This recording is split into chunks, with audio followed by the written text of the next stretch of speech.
bien, rebonjour.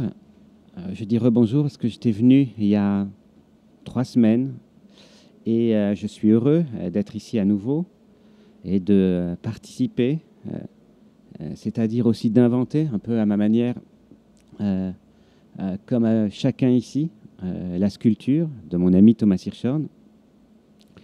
Et ce que je vais faire ce matin, c'est reprendre le texte que je vais présenter en début d'après-midi, qui concerne l'œuvre d'un philosophe que j'admire, qui a été mon professeur, et en parlant d'un livre en particulier qui m'a bouleversé quand j'étais un jeune homme, et donc un livre que j'aime toujours à faire passer, et à le faire passer de la façon la plus humble possible en le paraphrasant. Spinoza disait, dans un livre célèbre qui s'appelle L'Éthique, « Nous ne savons pas ce que peut un corps ». Et si cette formule a été longuement commentée, si dans une filiation passant notamment par Nietzsche, elle se rattache par ailleurs à la pensée de Gilles Deleuze, je voudrais ici essayer de la confronter à l'œuvre d'un autre philosophe qui est Jacques Rancière. Nous ne savons pas ce que peut un corps, écrivait Spinoza. Nous ne savons donc pas grand-chose, mais je dirais que nous savons au moins qu'il peut. Il peut, et c'est de puissance précisément, dont je voudrais parler. Or, qu'est-ce que la puissance? Et n'est-ce pas cela que l'on peut rencontrer finalement sous une forme bien singulière dans l'œuvre de Jacques Rancière? Car ce que je me demande, au fond, en parcourant ces livres, c'est quel est le trésor qu'il aura rencontré?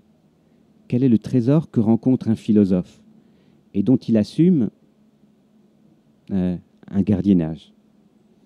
Et en regardant de plus près ces tout premiers livres, on constate qu'il y a de curieux personnages qui circulent. Une mère analphabète, qui apprend à lire et à écrire à ses enfants. Des couturières, ou alors des gantières des environs de Grenoble. Un serrurier qui, ne sachant pas bien lire, désigne la lettre O comme la ronde et appelle équerre la lettre L. Et on rencontre également un homme qui connaît au moins son prénom. Il connaît aussi l'usage de ses outils. Et puis une prière, grâce auquel il pourra vérifier que son fils sait de quoi il parle en rentrant de l'école. On trouve ainsi des ouvriers de toutes sortes, des artisans, un maître ignorant. Jacques Rancière nous parlera aussi dans un autre livre de ces nuits où, après leur journée de travail, à la lumière d'une lampe à huile, des ouvriers se mettent à lire et à écrire, s'éprennent de poésie pour les uns et de philosophie pour les autres. Ce dont il nous parle, ce sont des cercles, des spirales, dans lesquelles des vies se trouvent enfermées, mais aussi de quelques arbres et d'un carré de ciel que regarde par la fenêtre au détour de ses heures de travail un menuisier. Eh bien, ce sont là quelques-uns des paysages, mais aussi quelques-uns des personnages, des tableaux ou des situations que l'on découvre dans ces tout premiers livres. Or, je dis que ces scènes sont pauvres, qu'il n'y a pas grand-chose d'autre à découvrir, mais qu'il n'est pourtant question de rien d'autre que de puissance. Que peut un corps, se demandait Spinoza? Eh bien, nous savons au moins qu'il peut. Et c'est cette puissance que je voudrais fixer en m'attachant et en m'attardant à ce livre que je trouve magnifique, qu'est Le Maître ignorant.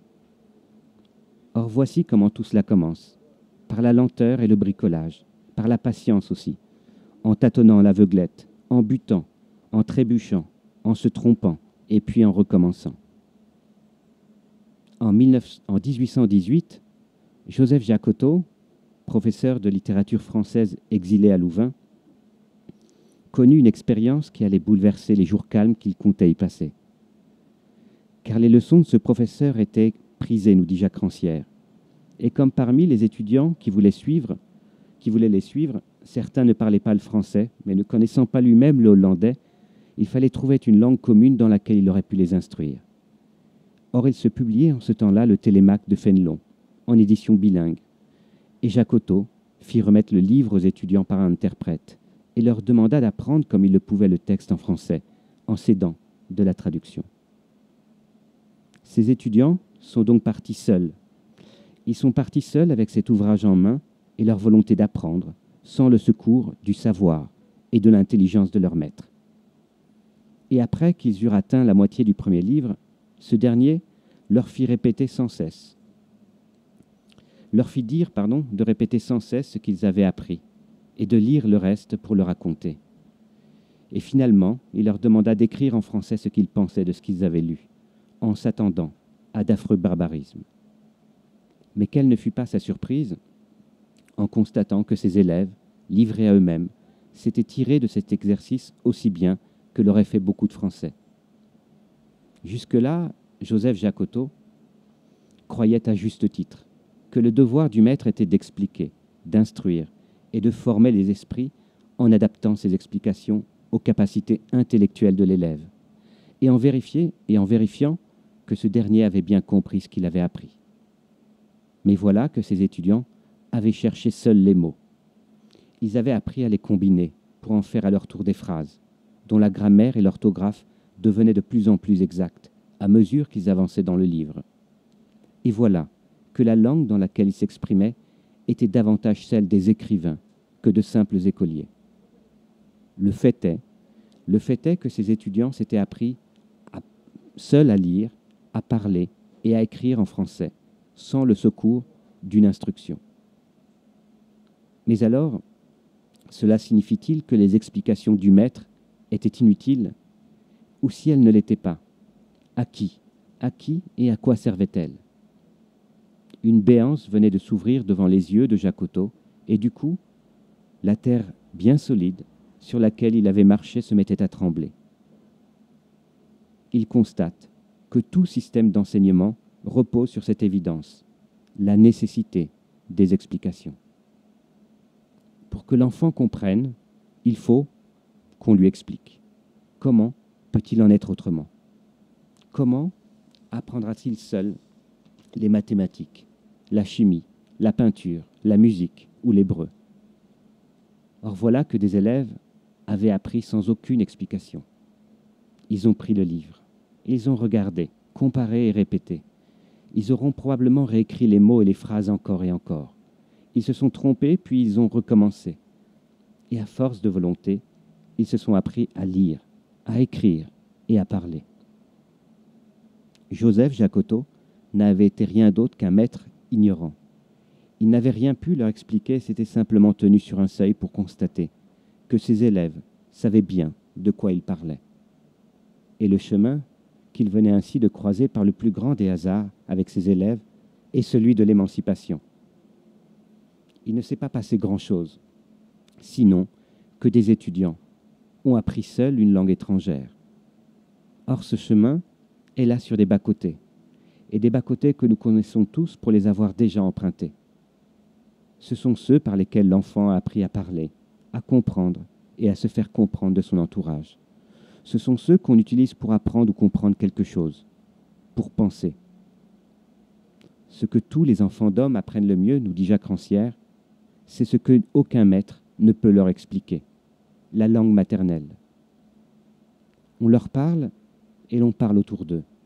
Ils entendent et retiennent, imitent et répètent, se trompent et se corrigent, réussissent par chance et recommencent par méthode. Et à un âge trop tendre pour que des explicateurs puissent entreprendre leur instruction, ils sont à peu près tous, quel que soit leur sexe, quelle que soit leur condition sociale et la couleur de leur peau, ils sont à peu près tous capables de comprendre et de parler la langue de leurs parents.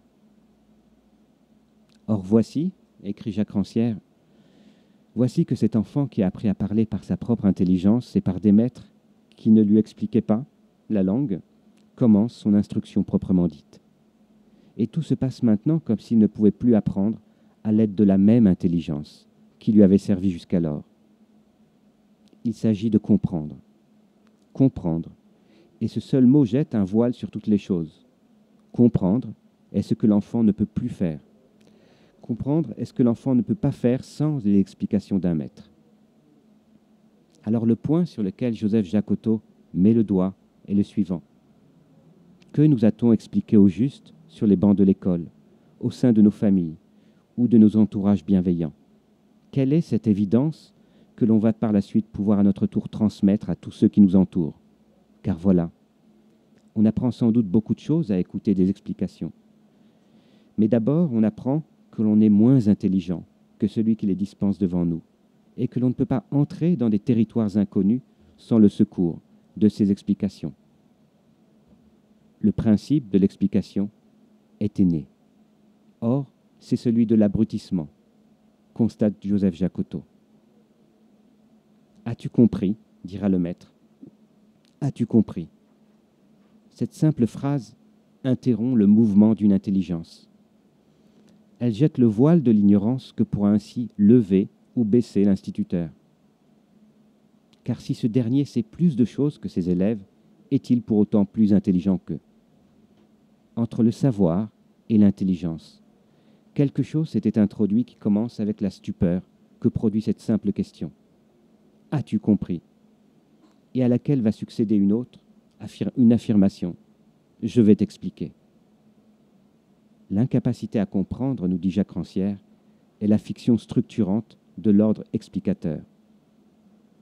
En réalité, c'est l'explicateur qui a besoin de l'incapable, et non l'inverse. C'est lui qui constitue l'incapable comme tel. Expliquer quelque chose à quelqu'un, c'est d'abord lui démontrer qu'il ne peut pas le comprendre par lui-même. Avant d'être l'acte du pédagogue, l'explication est le mythe de la pédagogie. La parabole d'un monde divisé entre des esprits savants et des esprits ignorants, entre des esprits mûrs et des esprits immatures, entre des esprits capables et des esprits incapables, intelligents et bêtes. Devant le maître explicateur, l'enfant va donc apprendre et comprendre une chose avant tout, son impuissance. Il ne peut pas sans le secours du maître, et il est moins intelligent que ce dernier. Et c'est ainsi que se construit un monde avec du plus et du moins.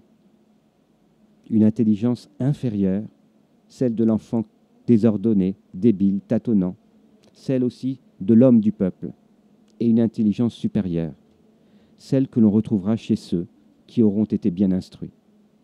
Quoi de mieux partagé que cette évidence? Et quoi de plus évident que tel enfant est plus intelligent que tel autre? On le voit bien d'ailleurs et partout, chaque jour, dans les familles ou chez les gens du peuple. Alors l'ordre explicateur va procéder par division.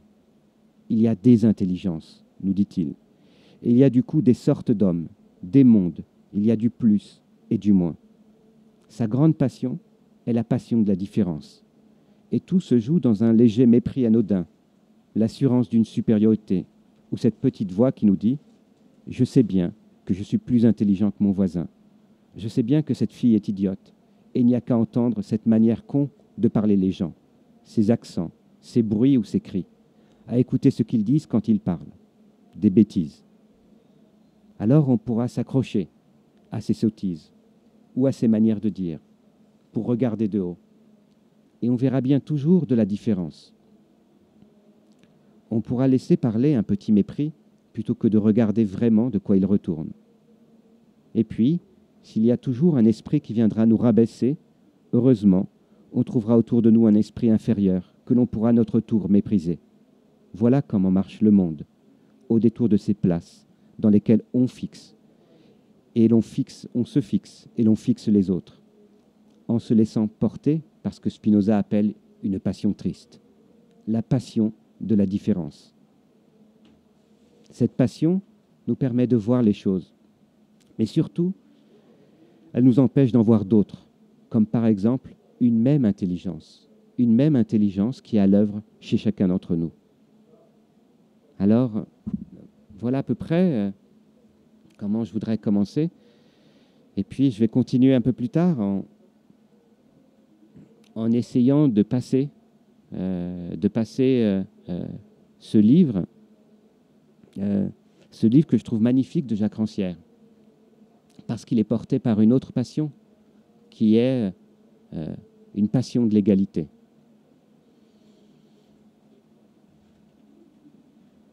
Et évidemment, quand on commence à regarder le monde avec ce type de regard,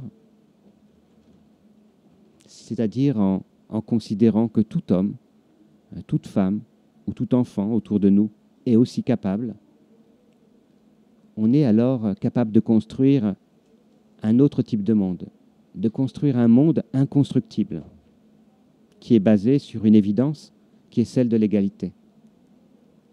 Et si j'ai envie de lire ce texte ici, c'est d'abord parce que je suis professeur et ça me rappelle à quel point je dois être humble et à quel point j'ai aussi à apprendre des étudiants, des enseignants et de tous ceux qui sont là autour de moi et avec moi.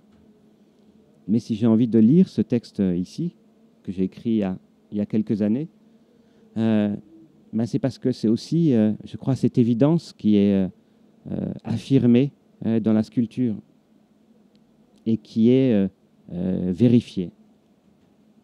Parce qu'elle est portée par une même passion qui est celle de l'égalité. C'est en tout cas ce que l'art affirme et ce qu'on peut vérifier. Voilà.